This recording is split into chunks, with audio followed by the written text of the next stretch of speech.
Hi, this is Carolyn Wilhelm from Wise Owl Factory, and this is a very quick little preview of my Springs of Poppin punctuation product.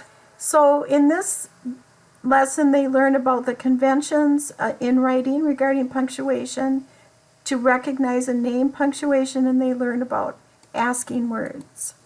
So there are letter-sized teaching or bulletin board posters. You could use them either way, or you could use them with large group or small group or individual children.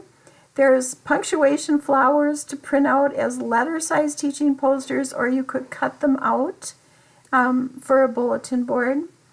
You could have the children sort punctuation into pails. And here is a set of sentences that the children put paper clips over the punctuation. They pop it off when they read the sentence and read it with the right inflection. So they like to do that. There are cards that you could sort different ways and have them match. There are Play-Doh mats that you could put in plastic sleeves so that they're reusable. Here's an asking word one.